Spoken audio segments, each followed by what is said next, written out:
2 minute दीजिए और we have some technical problem, जरा 2 मिनट दीजिए।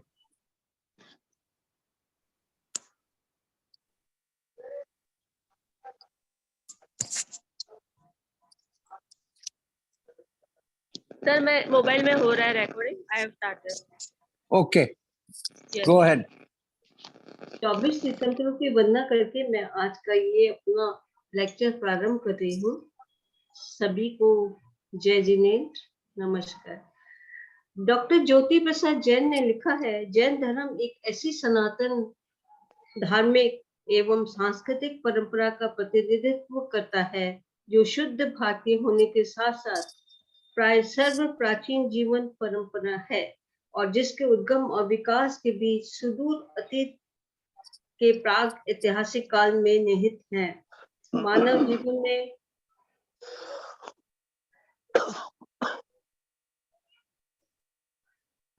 जीवन में कर्म युग के प्रारंभ के साथ ही साथ इस सरल आत्म धर्म का आविर्भाव हुआ और इसी परंपरा में 24 तीर्थंकर हुए, जिनके ऐतिहासिकता पर 25 अप्रैल को जो व्याख्यान दिया था उसके कुछ सार संक्षेप में मैं देना चाहूंगी।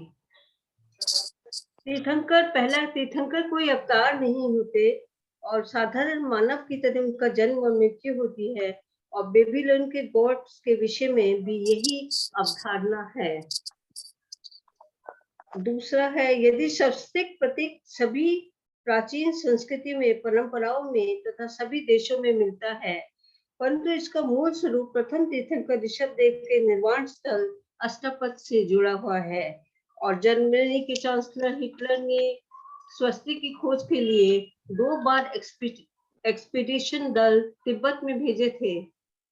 आज प्रेजेंटेशन नहीं है आपका? हाँ, स्लाइड नहीं आ रही। हाँ, स्लाइड नहीं आई है। सब है। हाँ, मैं करती हूँ, ये शेयर कर दो। स्वस्तिक के आधार पर ही भरत चक्रवर्ती ने 2, 4, 8, 10 क्रम में चारों दिशाओं में तीर्थंकरों को स्थापित किया था, जो हमें उनके अवस्थान की जानकारी देता है। विभिन्न क्षेत्रों में अहिंसा का पालन हमें तीर्थंकरों के प्रभाव को दर्शाता है। मक्का, जो मुसलमानों का सबसे बड़ा तीर्थ स्थल माना जाता है, वहां पर 30 माइल की परिधि में किसी भी प्रकार की हिंसा वर्जित है। इसी प्रकार इजिप्ट में भी अहिंसा का पालन किया जाता है। तीर्थंकरों के प्रतीक, जिनमें ज्यादातर जानवर हैं, उनकी पूजा करने का चलन पूरे इजिप्ट, इथियोपिया, मेसोपोटामिया, सीरिया आदि में परिलक्षित होता है और पहले उनके प्रतीक जो थे वो मंदिरों के खंभों और दीवारों पर बनाए जाते थे। हज यात्रा हो या हमारी अमरनाथ यात्रा, वो जैनों की छरी पालित यात्रा का अनुकरण है। तीर्थंकरों के अनेक नामों का प्रचलन है, जैसे हमारे यहाँ ऋषभदेव, आदिश्वर आदिनाथ आदि नाम है और तीर्थंकरों को विष्णु, शिव और ब्रह्मा के रूप में पूजा जाता है। उसी प्रकार वहां पर वेस्ट एशिया में देशव, दसापा, आदेशिया, अशफ और बॉल के नाम से पूजा जाता है। और वहां पे हमें बहुत प्राचीन इंस्क्रिप्शन देखने को मिले, जिसमें पालमीरा इंस्क्रिप्शन, हेगरा लेख और 13th सेंचुरी बीसी में इजिप्शियन और यूटिलिटी के बीच संधि के उल्लेखों का वर्णन है और इन सभी में तीर्थंकरों के नामों का उल्लेख भी हमें मिलता है। जिन लेखकों ने इन जगहों की यात्रा करके अपने अनुभव लिखे, वह भी तीर्थंकर मान्यता को ही पुष्ट करते हैं। आइए अब हम चलते हैं दक्षिण में स्थित उत्तरमुखी 4 तीर्थंकरों की ओर। ये हैं संभवनाथ, अभिनंदन स्वामी, सुमतिनाथ, पद्म प्रभु। इनका क्षेत्र उत्तर पश्चिमी चीन, मंगोलिया, साइबेरिया, पूर्वी रशिया और उत्तर चीन में होना चाहिए। मंगोलिया, साइबेरिया के व्रात शक्तियों के विषय में यह पता चलता है कि ये बहुत ही दयालु और शांति प्रिय थे। अरे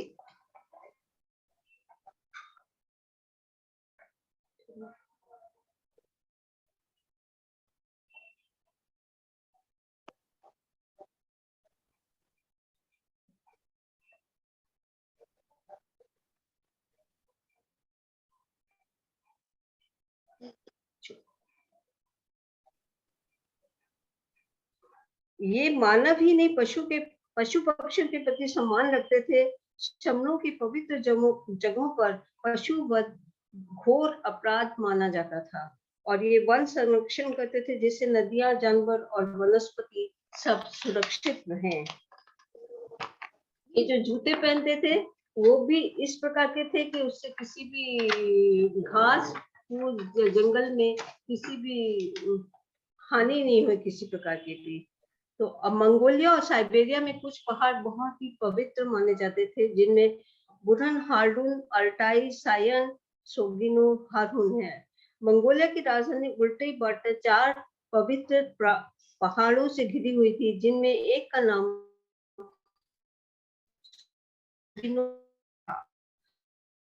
इन चारों पर्वतों की बहुत की उपासना करते हैं। यह नॉट की परंपरा भी देखने को मिलती है जो निर्घंट शब्द से जुड़ी है। निर्घंट का अर्थ है जिन्होंने अपनी सभी गांठों को खोल दिया और समाज से मुक्त हो गए। मंगोलिया के व्रतियों की परंपरा में बैल और घोड़े को बहुत ही प्रखर और पूज्य माना जाता है। तीसरे तीर्थंकर श्री संभवनाथ का प्रतीक घोड़े को माना जाता है। वहां के कॉइन्स में हमें मतलब प्राय सब कॉइन्स में हमें घोड़े की आकृति देखने को मिलती है। मंगोलिया में अनेक बौद्ध विहार हैं जिनमें जो पहले जैन केंद्र थे और इन विहारों में तीर्थंकरों के प्रतीक शंख, मीन, सिंह, स्वस्तिक आदि हमें देखने को मिलते हैं। वहां पे जिन मंदिरों को खंडन विशंभरनाथ जी पांडे जो कई राज्यों के हमारे गवर्नर रहे, उन्होंने कलकत्ता की एक वक्तव्य के दौरान मंगोलिया के जैन पुरातत्व के विषय में जानकारी दी थी।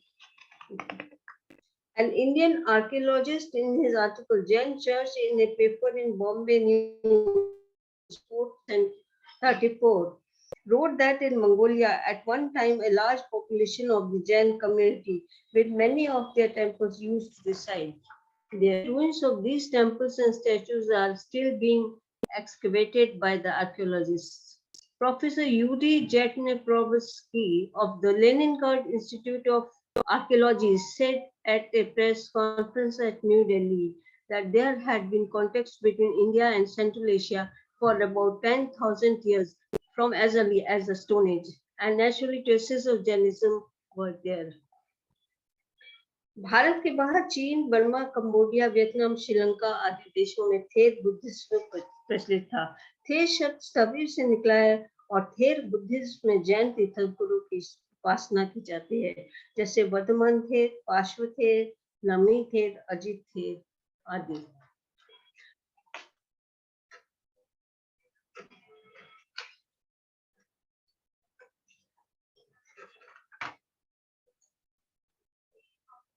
चीन की संस्कृति को विश्व परिप्रेक्ष्य में बहुत महत्वपूर्ण माना जाता है और प्राचीन भी। आज चीन का नाम बौद्ध धर्म से जुड़ा है, लेकिन बौद्ध धर्म चीन में पहली शताब्दी से आया। उसके पहले वह कन्फ्यूशियस और उससे भी पूर्व लाओ धर्म था, जिसे हम आत्म धर्म भी कहते हैं। जिन ब्राह्मण और शमन नामों का प्रयोग सबसे अधिक हमें चीन में ही देखने को मिलता है, जो वहां पर प्राचीन काल से तीर्थंकरों के प्रभाव और उसकी महिमा को परिलक्षित करता है। और जिस प्रकार हम तीर्थंकरों को जिन या बुद्ध दोनों कहते हैं, उसी प्रकार बौद्ध धर्म में बुद्धों को जिन कहा जाता है। चीन में आज भी तीर्थंकरों को बुद्ध कहने की परंपरा देखी जा सकती है। वहां पर तीर्थंकर केवल ज्ञानी, तत्व ज्ञानी, आचार्य और साधारण ज्ञानी सभी को बुद्ध कहा जाता है। चीन में सैकड़ों वर्ष तक जिन वंश का शासन रहा, और जैसे उदाहरण के तौर पर चीन के साक्षी प्रांत का नाम पहले जिन प्रांत था और चीन के सिकियांग क्षेत्र को जिनजियांग और तिब्बत को जीजियांग कहते थे। जियांग और जिन शब्द का अर्थ एक ही होता है। भारत में प्रचलित जैन शब्द भी हम जिन से निकला हुआ मानते हैं। इक्ष्वाकु और सूर्य वंश का प्रारंभ ऋषभ परंपरा से हुआ। चीन में 150 बीसी में शांग डायनेस्टी का जब शासन हुआ तो ये सूर्य वंशी क्षत्रिय थे जो शमन धर्म का पालन करते थे। पश्चिम तिब्बत में भी शांगशुंग सिविलाइजेशन का वर्णन मिलता है। जो बौनपो धर्म से संबंधित माना जाता है। ये भी व्रात्य क्षत्रिय थे। और उसके बाद चीन में हेसिया वंश का शासन आता है। ये भी इक्ष्वाकु सूर्यवंशी थे।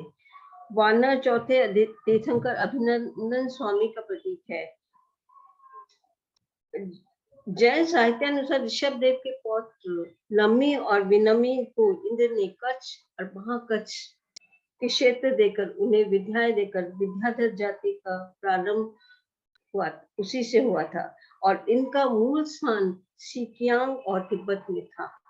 दोनों क्षेत्रों के बीच में कुनलुन पहाड़ है और यही वानर जाति है। हनुमान जी का यही स्थान था।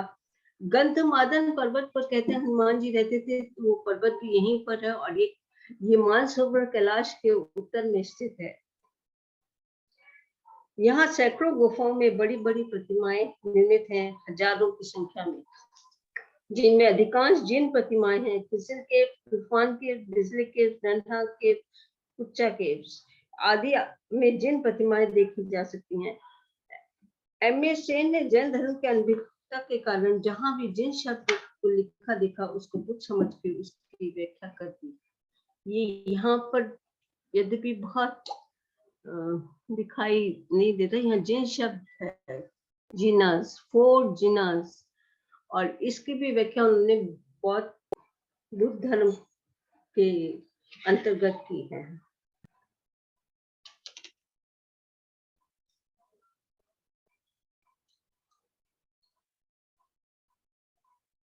ये नाइसोंग से किताब है आर्थर वैली की, और ये 3rd सेंचुरी बीसी की है। इसमें ये रिकॉग्नाइज करते हैं कि Chinese as having shamanic origins, they relied on a form of religion widely spread throughout the forest. ये कविता है एक्चुअली। ये नानपुताओ टेम्पल है, ये श्यामल सिटी में है और बहुत ही प्रसिद्ध मंदिर वहां का माना जाता है। नानपुताओ का अर्थ है नाथपुत का मंदिर। बौद्ध साहित्य में भगवान महावीर के लिए नाथपुत शब्द का प्रयोग किया गया था।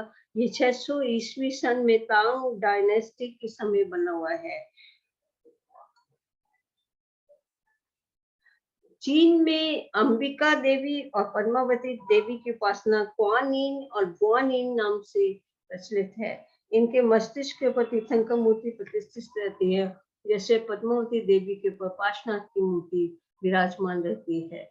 और किसी किसी मूर्ति के संग बालक की भी मूर्ति होती है, जिसे हम निश्चित तौर पे अंबिका देवी की मान सकते हैं। ये देखिए, ये तीर्थंकर मूर्ति है बिल्कुल मस्तिष्क में।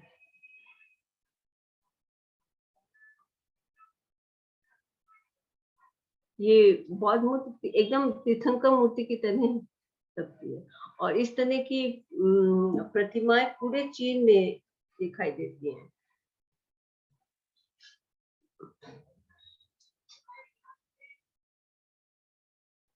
जैनियों के अष्टमंगल की परंपरा हमें चीन, तिब्बत और मंगोलिया में भी देखने को मिलती है। चीन के साहित्य में इन अष्टमंगल प्रतीकों को शरीर के अवयवों के साथ जोड़ा गया है। जैसे 2 मीन है, इनको किडनी, जो पताका है, फेफड़े, गोल्डन व्हील, हार्ट, शंख, गॉल ब्लैडर, पद्म फूल, लिवर, वास, स्टमक, पैरासोल, स्प्लीन। ये होंजोक का तस्वीर है। इसमें यद्यपि सब बुद्ध की तरह देखने में लगते हैं, लेकिन ये जो हाथ में लेकर है ओघा, इसके कारण हम इनको जैन मान सकते हैं। ये देखिए जैन प्रतिमा, ये पहाड़ी के अंदर गुफाओं में है सब। और इसी पहाड़ी के पीछे एक बहुत बड़ा मंदिर है, बहुत बहुत बड़ा है, बहुत ही विशाल है। और उसमें ये बना हुआ है, ये बुद्ध की मूर्ति कहते हैं कच्छप के ऊपर, पर कच्छप के ऊपर बुद्ध की मूर्ति कहीं भी हमने नहीं देखी। ये पहली मूर्ति है और यहाँ राम और लक्ष्मण खड़े हैं, तो इसका अर्थ ये मुनि सुब्रत स्वामी की मूर्ति है।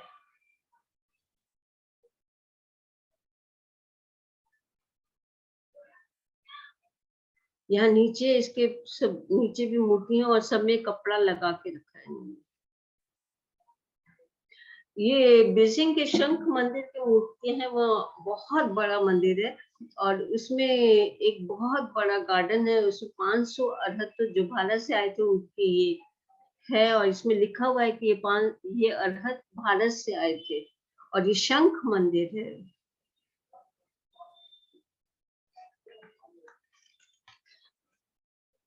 चीन के अनेक बड़े-बड़े मंदिरों में मुख्य हॉल का नाम महावीर हॉल देखने को मिला और ये जानकर आश्चर्यचकित हो गए और जब वहाँ पूछा हमने तो बताया गया कि ये बुद्ध का ही एक नाम है।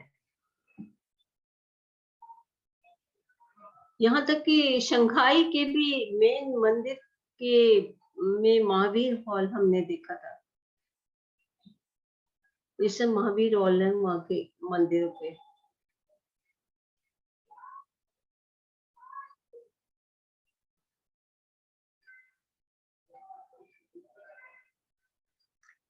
ये यहाँ पर एक पहाड़ी है जिस पर ऊपर 72 गुफाएं हैं और ये तापस लोग बैठे हैं, कहीं खड़े हैं और ऊपर यहाँ यज्ञ भी कर रहे हैं और ये एकदम अष्टापद में गौतम स्वामी जो गए थे, चढ़े थे, उसी का ये अनुकरण किया हुआ बनाया है। लोटस के ऊपर तीर्थंकरा ऑन लोटस चाइना। ये माती सी केव्स है, डाजू केव्स। ये एक एलिफेंट के ऊपर मंकी बैठा हुआ है और आउटसाइड महावीर हॉल। ये सीकियांग में ये सारी तीर्थंकर मूर्तियां हैं। इनके नीचे के जो लांछन है वो घिस दिए गए हैं। ये बेजिलिक केव है चाइना। इसी तरह की सब बड़ी-बड़ी बहुत बड़ी-बड़ी केव्स है जिनमें हजारों मूर्तियां वहां पर है, जो बौद्ध भी हैं और जैन भी हैं। ये एक द्वीप है जहाँ पे जाने के लिए स्टीमर से जाना पड़ता है या नाव से जाना पड़ता है और यहाँ पे हजारों की संख्या में इस द्वीप के अंदर मूर्तियां हैं।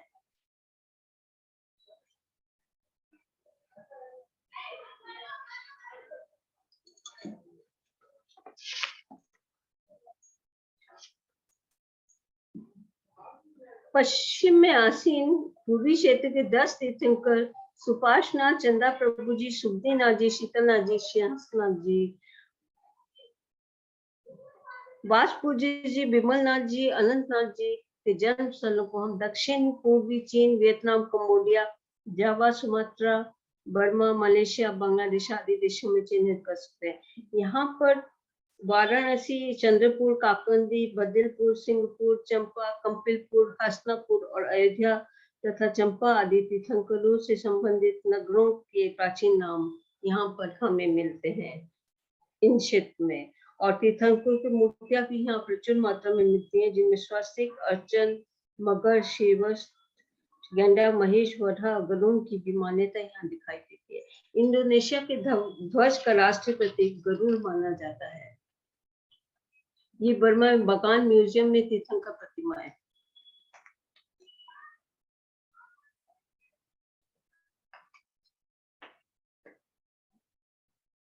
ये वहां पर बाहुबली पगोडा है जिसको वाघई पगोडा बोलते हैं और इसका वर्णन हमें जेम्स फर्ग्यूसन की किताब में मिला।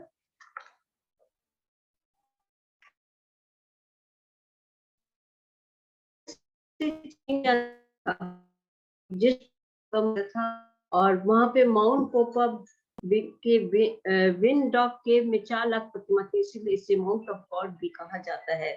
प्राचीन काल में बर्मा ब्रह्म देश कहलाता था और यहाँ पर श्री क्षेत्र, कुलस्थान, चंपापुरी, वैशाली, अमरपुर आदि क्षेत्रों में भी श्री क्षेत्र का सबसे प्रमुख धार्मिक स्थान है, जहाँ हजारों स्तूप मंदिर प्रत्येक दिशा में निर्मित किए गए हैं। यहाँ के बौद्ध मंदिरों का निर्माण राजा अनिरुद्ध द्वारा किया गया, लेकिन उसके पहले के जो भी मंदिर और स्तूप हैं वो निश्चित रूप से जैनियों के हैं, क्योंकि ईस्वी सन की दूसरी शताब्दी तक इस क्षेत्र में जैन मुनियों के विचरण करने के उल्लेख हमें मिलते हैं। समय हुआ, सैकड़ों साधु विचरते थे और Dawn of the Indian history, Dr. Ramesh Chandra Majumdar लिखते हैं, an Annamite text gives some particulars of an Indian named Kutala. He was born in a Brahmin family of Western India and was well versed in magical art. He went to Tonkin by sea, probably about the same time as Jiva. He lived in caves or under trees and was also known as Kala Chala, Kala Charya, black preceptor. नाय धम्म कहा में हमें चंपानगर का विवरण मिलता है। दूसरी शताब्दी तक वियतनाम को चंपा कहा जाता था। डॉक्टर मजूमदार लिखते हैं, it is wrong to suggest that Champa was a Hindu kingdom in the second century AD. और ये चंपा का ये बहुत ही इम्पोर्टेंट है। इसमें the bay of Along has rock island of fantastic shapes. The bay was notorious due to smugglers and procurers of girls. Old women used to load young girls and take away and deliver to somewhere in the bay to Chinese junks. These junks were finally selling these girls in the open market in the Far East. It may be mentioned here that well-known incident of Sati Chandana, a foremost disciple of Lord Mahavira, was sold to a wealthy person in an open market. This incident matches well with their activities. ये archaeologists of Myson इन लोगों ने ये बात लिखा है। यहाँ चरण मिलते हैं और यहाँ पे तीर्थंकरों की ये 5 प्रतिमाएं दिखाई देती हैं। चंपा का डिस्क्रिप्शन हमारे जैन स्क्रिप्चर्स में काफी मिलता है। ये 8 है विवरण जो चंपा से कनेक्टेड हैं, जैसे श्रीपाल राजा चंपा के थे, करकंडू राजा चंपा के थे और महावीर ने एक बार अपने लाइफ में चंपा में विहार किया था। अब ये इंस्क्रिप्शन ऑफ चंपा, ये चंपा के इंस्क्रिप्शन जो हमें मिले वहाँ माइसन से और डेटेड बिटवीन 5th-12th सेंचुरी। इसमें एक बहुत ही इम्पोर्टेंट लिखा हुआ है कि अंकुर चंपा was raided by Shailendas of Yavdeep in 1177 AD. Cham army killed Tribhuvan Adilya Varman of Kambuja, burned the city and did not even spare the world famous Vardhaman temple, where it is called by Buddhists Vishnu temple or Angkor Wat, which took about 40 years to be completed. It was so badly damaged that after its active life of 24 years, it could never be received by a full, ये एक बहुत बड़ी size की वर्धमान की मूर्ति made of solid gold and studded with gems of 7 kinds in a way that no vacant space was left out. ये एक बहुत बड़ा हमें प्रमाण मिलता है जो अंकोर वाट का मंदिर वर्धमान स्वामी का मंदिर था पहले, और ये हमें चंपा वियतनाम के लेखों में इसका वर्णन हमें मिला। ये तीर्थंकर स्टैचूज हैं साइगोन म्यूजियम में।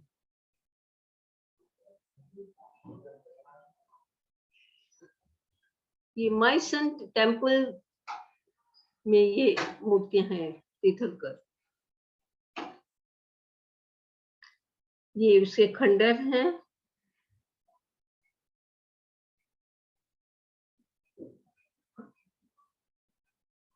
ये वहां से एक महावीर की प्रतिमा आई है। ये चांग माई थाईलैंड में वाट यू माउंट केव्स के अंदर ये तीर्थंकर प्रतिमा है। बोरोबुदुर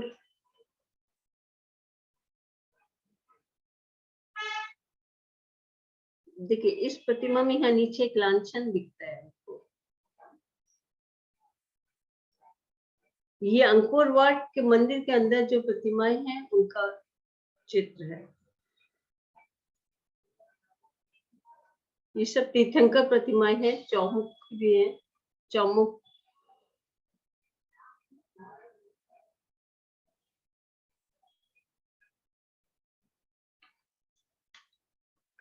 ये इंडोनेशिया की राजधानी जकार्ता से 500 किलोमीटर पूर्व में स्थित है।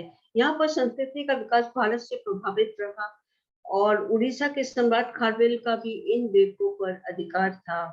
यहाँ के विश्वविख्यात मंदिर को बौद्ध और हिंदू अपना कहते हैं, लेकिन इसकी संरचना नंदीश्वर द्वीप के तीर्थ की तरह है और कई तीर्थंकरों के कल्याणी क्षेत्र होने के कारण प्राचीन काल में दक्षिण भारत और गुजरात से वहां के राजा और यात्री यहाँ पर दर्शनार्थ आते रहते थे।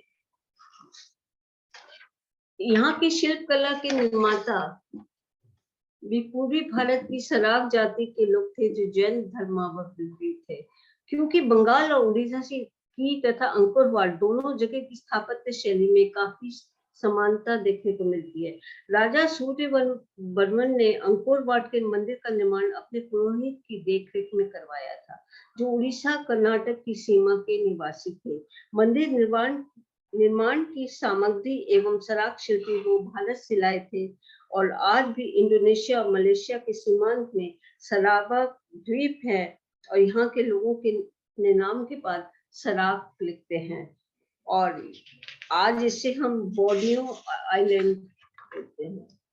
पर्वती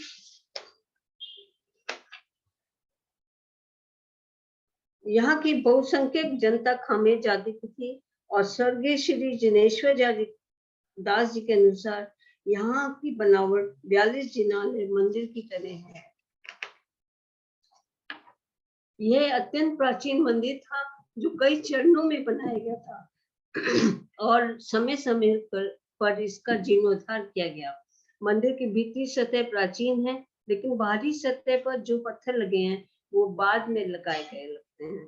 और तो यह कहने में कोई भी अतिशयोक्ति नहीं होगी कि राजा सूर्यवर्मन ने इस मंदिर का निर्माण नहीं किया था, बल्कि उसका जीर्णोद्धार कराया था। वहां पर अंकित हाथी के 4 दांत दिखाई देते हैं और वैसा हाथी पृथ्वी पर 1 से 1.5 लाख वर्ष पूर्व होता था।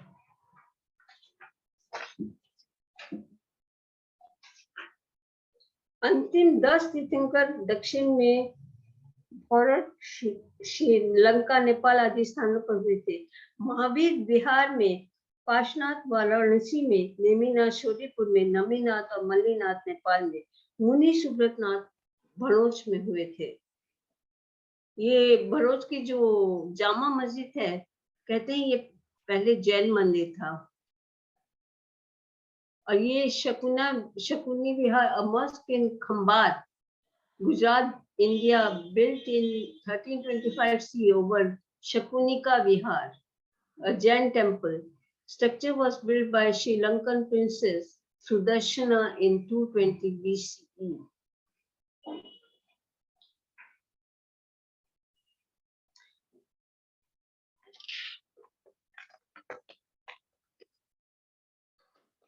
वहाँ भड़ोच का ये मुनि सुब्रत स्वामी का मंदिर है और भगवान महावीर के समय भी वैशाली में हमें मुनि सुब्रत स्वामी के चैत्य का उल्लेख मिलता है। वैदिक पुराणों में, कूर्म पुराण में भी हमें मुनि सुब्रत स्वामी के प्रति कुंभ के रूप में उनका वर्णन मिलता है और कूर्म पुराण में लिखा है कि विष्णु ने कूर्म अवतार के रूप में ऋषभ के वंश में जन्म लिया था और उन्हें 5 महाव्रतों का उपदेश दिया था। कूर्म पुराण में हिंसक बलि का विरोध है, शाकाहार और दिन में भोजन का भी हमें वर्णन मिलता है, जिससे यह प्रमाणित होता है कि मुनि सुब्रत स्वामी को कूर्म अवतार के रूप में वैदिक साहित्य में स्वीकार किया गया। चीन में भी मुनि सुब्रत स्वामी की कच्छप पर खड़ी मूर्ति और एक तिब्बती किताब व्हाइट कैलाश में भी हमें उनका कैलाश में जाने का उल्लेख मिलता है। 22वें तीर्थंकर नेमिनाथ का जन्म आगरा के पास शोधीपुर तथा निर्वाण गिरनार में हुआ था। बेबीलोन के राजा नेबूचंद्रनेजर ने पर्वतगिरी पर नेमिनाथ के मंदिर का जीर्णोद्धार कराया था। मैगजीन ने उनके विषय में लिखा है कि Nebuchadnezzar, king of Babylonia, surpassed Heraclius in courage and the greatness of his achievement.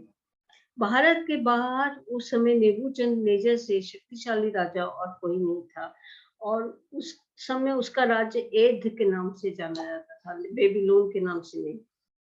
Magadh सम्राट शेनी के पुत्र अभय कुमार ने नेबूचंद नेजर के पुत्र आद्र कुमार को भेंट स्वरूप चंदन की मूर्ति भेजी थी, जिसे देखकर उसको प्रतिबोध हुआ था और उसने भारत आकर प्रवज्ञा ग्रहण की थी। डॉक्टर राधाकृष्णन ने भी अपनी किताब इंडियन फिलोसफी पेज 287 में लिखा है कि यजुर्वेद में 3 तीर्थंकरों का वर्णन है, ऋषभनाथ, अजितनाथ और अरिष्टनेमी। महाभारत में भी हमें अरिष्टनेमी का वर्णन मिलता है। मथुरा के कंकाली टिले से एक मूर्ति निकली है, जिसके दोनों तरफ कृष्ण और बलराम खड़े हैं। कृष्ण का जन्म नेमिनाथ स्वामी का जन्म शोरीपुर में हुआ था, और शोरीपुर में आचार्य बप्प भट्ट सूरी ने शोरीपुर का जीर्णोद्धार कराया था, और उसके बाद 1640 ईस्वी में आचार्य ही विजय सूरी जी ने इस द्वीप में नेमिनाथ की प्रतिमा की पुनः प्रतिष्ठा कराई थी। उस समय यहाँ 7 मंदिर थे। ये पशुपतिनाथ का मंदिर के गर्भ में ये मूर्ति है, जो जैन तीर्थंकर की है, और प्रोबेबली ये नेमिनाथ स्वामी की। वहां पे ये एक देवी की मूर्ति है जिसके ऊपर बने हैं, और ये सोमनाथ का मंदिर है, जो सोम इन संस्कृत में मून और नाथ मीन्स लॉर्ड। तो सोम, ये निम्नाथ चंद्रवंशीय थे, और वैदिक मतानुसार श्री कृष्ण ने इस मंदिर का निर्माण कराया था, और ऐतिहासिक काल में के ईस्वी सन पर्व में राजा विक्रमादित्य और 12वीं शताब्दी में कुमारपाल राजा ने इस मंदिर का जीर्णोद्धार कराया था। श्री कृष्ण के आध्यात्मिक गुरु नेमिनाथ थे तथा अन्य दोनों राजा की जैन धर्म से प्रभावित थे। उन्होंने अनेकों जैन मंदिरों का निर्माण एवं जीर्णोद्धार कराया है। अरिष्टनेमी का प्रभाव सिर्फ भारत में विदेशों में भी था। टॉड ने लिखा है कि Neminath, the 22nd of the Jinas, and whose influence Todd believed that extended into China and Scandinavia, there was worship under the names of Fo and Odin. अरब देशों में मन्नत के नाम से उनकी उपासना होती थी, और चीन में बीजिंग में शंख मंदिर, और भारत, उनके साथ भारत से आए 500 अरहतों की मूर्तियां उनका एक सशक्त प्रमाण प्रस्तुत करती हैं। सोमनाथ मंदिर में सिल्वा लेवी ने भी, नेपाल के महामात्र में भी हमें इसका वर्णन मिलता है कि उन्होंने वहां पर तपस्या की थी बागमती नदी के किनारे, और वहां पे कृष्ण जी भी उनके पास आए थे उनसे आध्यात्मिक उपदेश ग्रहण करने के लिए। शोरीपुर में जब हम गए तो वहां पर हमने मंदिर में देखे, और उसमें जो हिंदू मंदिर, शिव मंदिर वहाँ 101 हैं, और उसमें जब हम वहाँ के प्रमुख मंदिर में गए तो वहाँ शिवलिंग के ऊपर हमें शंख बना हुआ मिला, जो नेमिनाथ स्वामी का प्रभाव दर्शाता है। 16वें, 17वें, 18वें तीर्थंकर का उल्लेख हमें उत्तराधर्म सूत्र में मिलता है। शांतिनाथ चक्रवर्ती, कुंथुमनाथ और अरनाथ, और इन्होंने मोक्ष की प्राप्ति की थी। 15वें तीर्थंकर धननाथ स्वामी का जन्म स्थान रत्नपुरी श्रीलंका में है, जो रत्नों के लिए प्रसिद्ध है, और वहाँ 2000 वर्ष प्राचीन महाश्रमण मंदिर है, जो बहुत ही प्रसिद्ध है, और इस मंदिर के पास एक प्रसिद्ध शमन स्तूप भी है, जिसको ग्रेट शमन महाशमन देवालय के पास कहते हैं।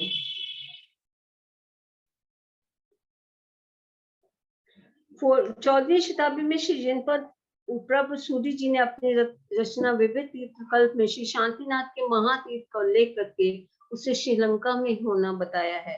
जैन धर्म श्रीलंका में अत्यंत प्राचीन काल से प्रचलित था। बौद्ध धर्म से पूर्व इसके प्रमाण हमें वहां मिलते हैं। यहाँ की सबसे लंबी नदी महावेली गंगा जिस पहाड़ी से निकलती है उसे एडम पीक कहते हैं और इसी के शिखर पर श्रीपद मंदिर है। सिंगल नाम से इस पहाड़ी का नाम पहले शमन टकुटा, जिसे पीक ऑफ शमन कहते हैं, और इसके शिखर पर चढ़ने को स्वर्गारोहण कहा जाता है। इससे माउंट चिन्ह है वो शमन भगवान के हैं। भ्रमण निश्चय के चरण कहते हैं और चरणों के पास जो मंदिर है वो भी शमन टेम्पल कहलाता है। और यह पहाड़ी देखने में बिल्कुल पिरामिड की तरह लगती है और प्राचीन काल में अरबवासी इस क्षेत्र को शरणद्वीप कहते थे। हम ये कह सकते हैं कि यही जिनप्रभ सूर्य जी का शांतिनाथ भगवान का महातीर्थ था। 19वीं तीर्थंकर मल्लीनाथ का जन्म आज के नेपाल में हुआ। उनके नाम पर मल्ली गांव का अस्तित्व आज भी हमें देखने को मिलता है और इसी मल्ली गांव से खुदाई में उनकी राजसी वेश में प्रवचक की एक मूर्ति मिली है। बांग्लादेश में 1800 वर्ष प्राचीन मल्लीनाथ की प्रतिमा हमें मिलती है। असीरियन गॉडेस माइथिला का वर्णन हमें मिलता है जो तीर्थंकर मल्लीनाथ की है। 23वें तीर्थंकर पार्श्वनाथ उग्रवंशी और काश्यप गोत्र थे। नाग जाति में उद्गत वंश का उल्लेख मिलता है जो उग्र का प्राकृतिक रूप है और उनकी प्रतिमाओं पर सर्प का फन और नीचे में सर्प का लांछन दोनों ही उनके नाग वंशीय होने का प्रमाण है। मथुरा के कंकाली टीले से जो प्राचीन जैन मूर्ति मिली और एक कायक पट भी मिला है जिसमें अन्य तीर्थंकरों के साथ पार्श्वनाथ भी हैं और नीचे की ओर 4 स्त्रियां खड़ी हैं जिनमें नाग कन्याएं भी हैं। और इसी तरह अयोध्या की खुदाई में पार्श्वनाथ की 2400 वर्ष पुरानी मूर्ति निकली है। नागवंश का उद्भव का विस्तार हमें ऋषभदेव के समय से देखने को मिलता है। नाग जाति का इतिहास तीर्थंकरों की ऐतिहासिकता और जैन धर्म की प्राचीनता का सबल प्रमाण प्रस्तुत करता है और इस जाति का वर्चस्व सभी पुरानी संस्कृति में परिलक्षित होता है। दक्षिण पूर्वी एशिया के देशों श्रीलंका तथा चीन में इनकी उपासना सर्वत्र देखने को मिलती है। भारत में भी हमें सबसे अधिक प्रतिमाएं पार्श्व जिनेश्वर की मिलती हैं और इनका निर्माण समेत शिखर पर हुआ था जो पूर्वी भारत के झारखंड में पड़ता है। और पूर्वी क्षेत्रों के बंगाल, बिहार, उड़ीसा में पार्श्वनाथ तथा उनकी यक्षिणी पद्मावती देवी की उपासना बहुत प्रचलित है। यहाँ तक कि गंगा की एक शाखा का नाम पद्मा जो बांग्लादेश से होकर समुद्र में जाती है उसका नाम भी पार्श्वनाथ की शासन देवी के नाम पर पड़ा है और बंगाली कवि कीर्तिवास ने अपनी रचना में इसका उल्लेख किया है। ईरान देश का प्राचीन नाम पारस था जो बाद में पारस से फारस और उसके बाद ईरान पड़ा। ये इसका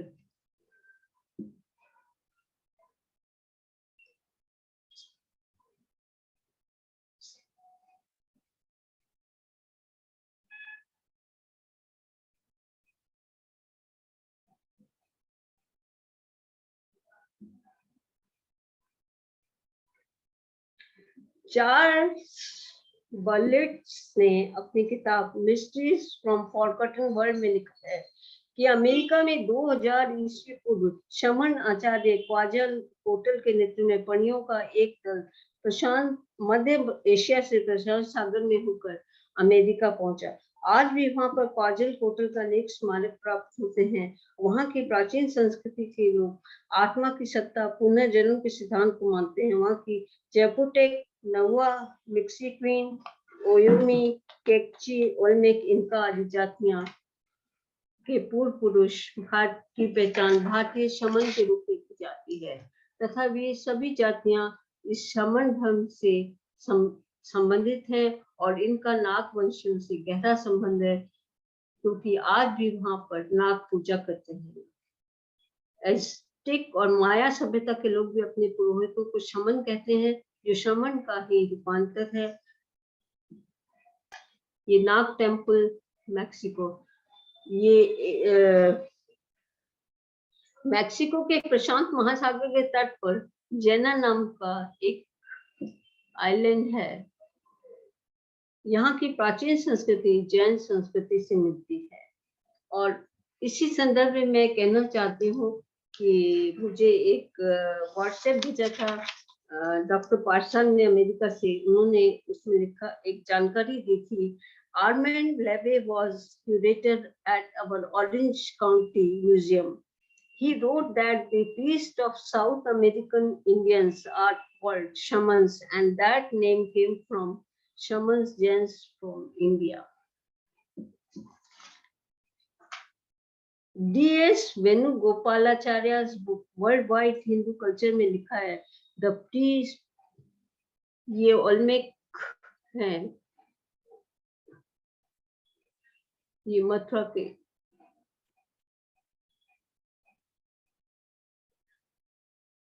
in the city of Tulak, they were preserved in the great temple an image of Quetzalcoatl. ये सन पिरामिड है मैक्सिको का। जो हमारे सृष्टि के अंत की जो बातें हमारे साहित्य में लिखी है, ठीक वैसे ही वहां पर है। जब सृष्टि का अंत होगा उस समय क्या क्या होता है। Mountains dash together and heaven is split into, the sun goes dead, the earth sinks into the sea, the bright stars vanish, fires rage and raise their flames as high as heaven.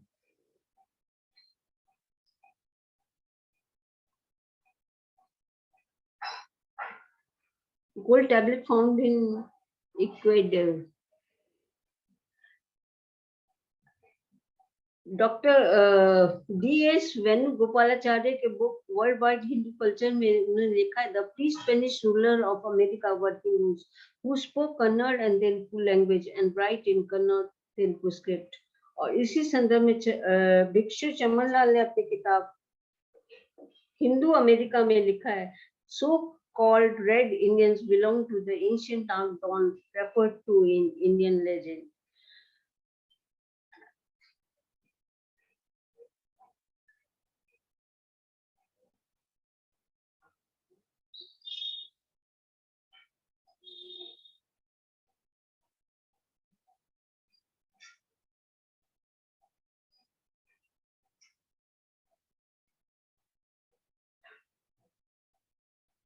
ये Jain style figures है। Gate of the sun,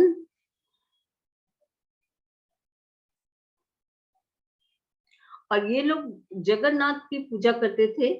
there supreme God to, उनको सुबह शाम और दोपहर 3 बार उनकी पूजा करने का प्रचलन था।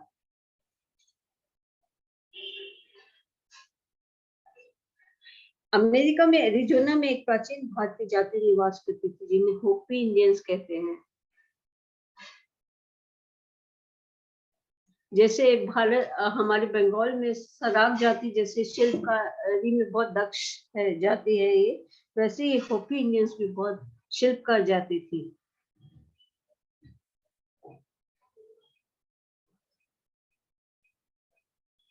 The Hopis are one of the oldest living cultures in documented history, with the past stretching back thousands of years. The Hopi trace their ancestry to the ancient Cuban and basket maker culture, which built many stone structures and left many artifacts at the Grand Canyon and across the Southwest. A biblical Hebrew में Reshef means flame, firebolt है, रेशप का नाम दिया हुआ है, जिसको हम आगे देखेंगे। ये देखिए, ये ग्रैंड कैनियन में इसिस टेम्पल है, और उसके बाद ये इसिस टेम्पल, ये बुद्धा टेम्पल इधर, ये बुद्धा टेम्पल है। यद्यपि जिस टाइम की ये बनी हुई है केव्स, उस समय गौतम बुद्ध का कोई अस्तित्व नहीं था, लेकिन इसको बुद्धा टेम्पल कहा गया है।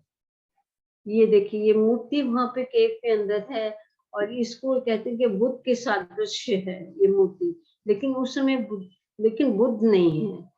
तब ये ऋषभदेव की मूर्ति है। ये देखिए जिनके संग अग्नि का संबंध रहा है।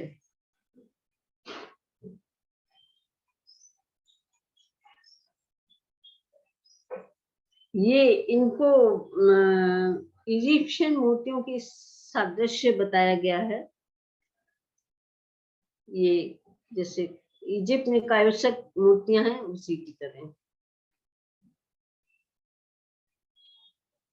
ये अमेरिका के ग्रैंड कैनियन में।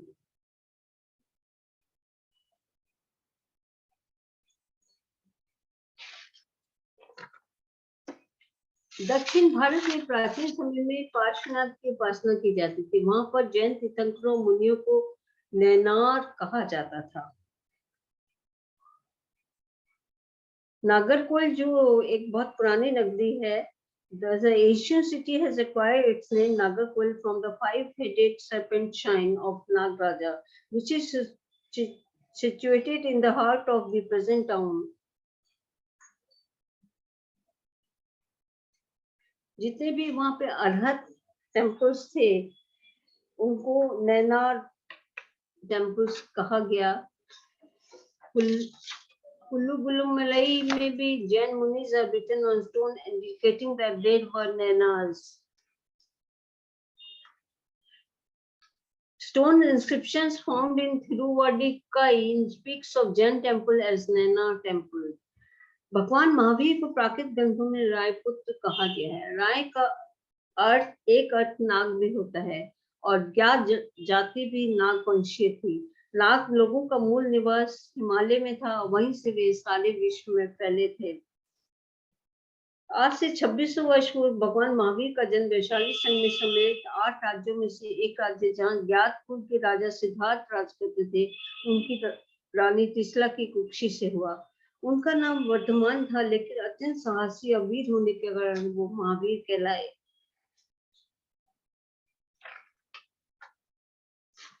सिंधु सभ्यता का प्रथम चरण 9000 वर्ष पूर्व का माना जाता है और हड़प्पा से प्राप्त नग्न तीर्थंकर मूर्ति के विषय में टी.एन. रामचंद्रन, डॉक्टर जिमर,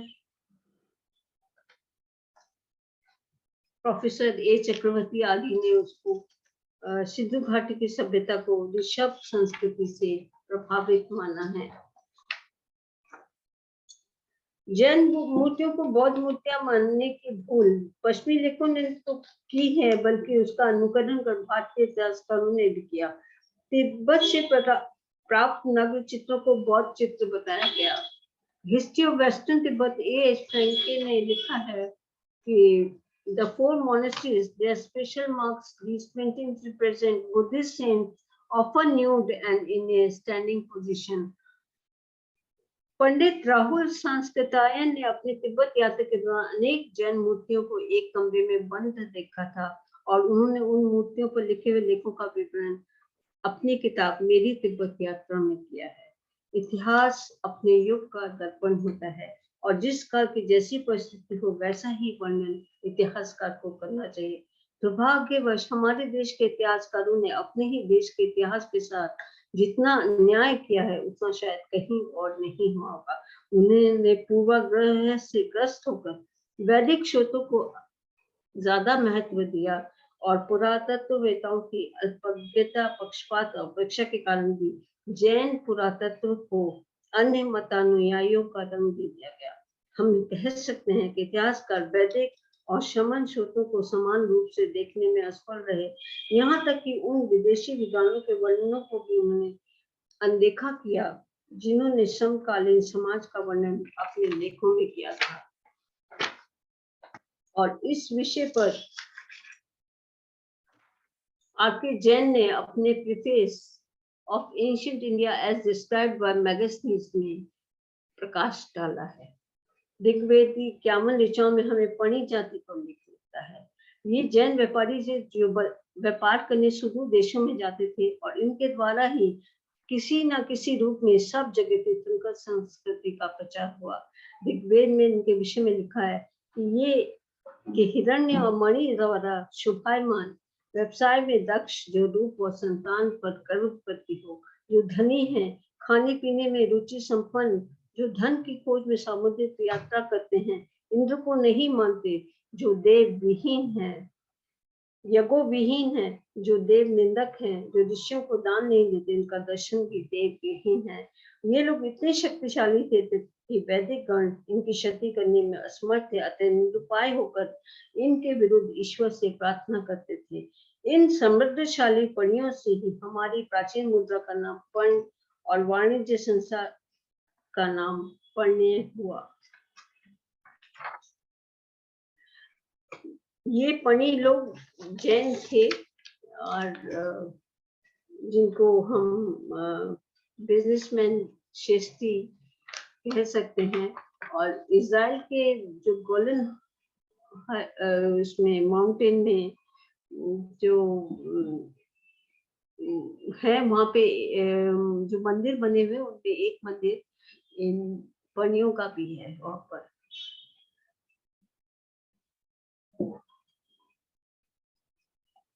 तीर्थंकरों के प्रामाणिकता के आधार हमें सिर्फ भारत में ही नहीं बल्कि 4, 8, 10, 2 के क्रम में सभी दिशाओं में मिलते हैं। एक समय ऐसा था जब पूरे विश्व में शमन धर्म प्रचलित था और सभी जगह में तीर्थंकरों की उपासना की जाती थी, उनकी प्रतिमाएं भी बनाई जाती थी, और यही आदि सनातन परंपरा थी जिसमें परिवर्तन कर कालांतर में भौतिक सुविधाओं की प्राप्ति हेतु अन्य नए धर्मों का प्रादुर्भाव हुआ।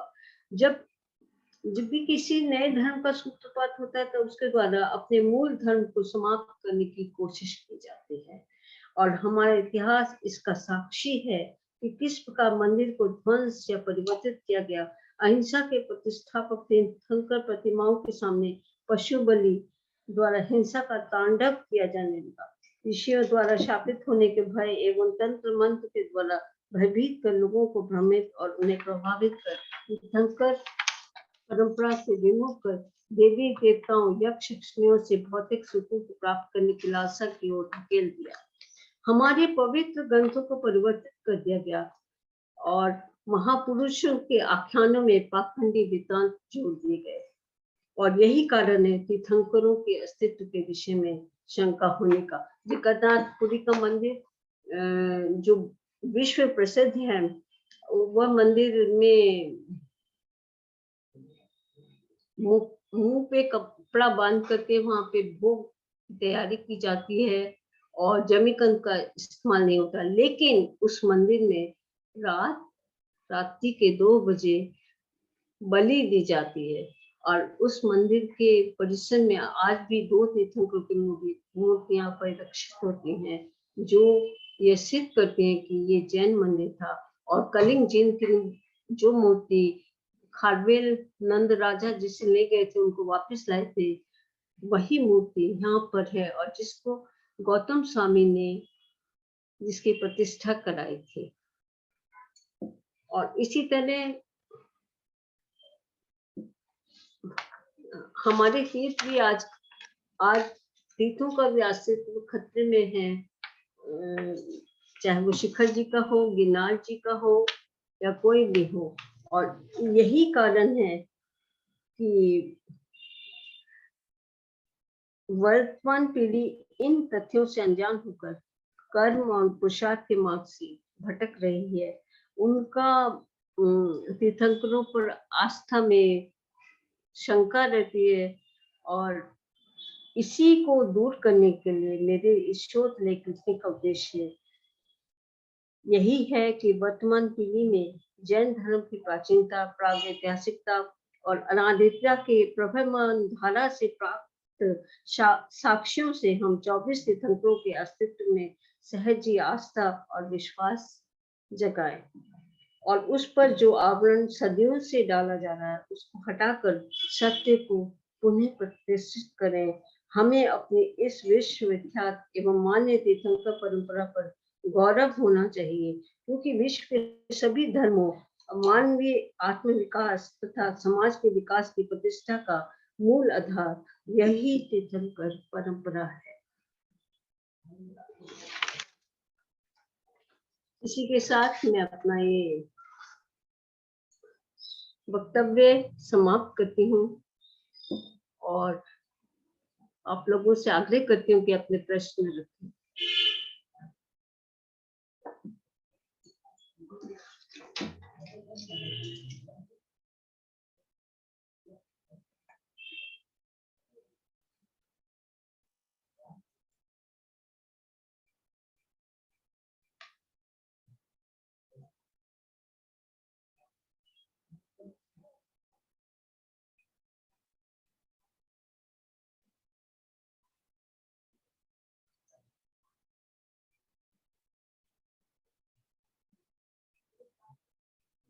अनिल जैन साहब आ गए हैं, तो अनिल साहब,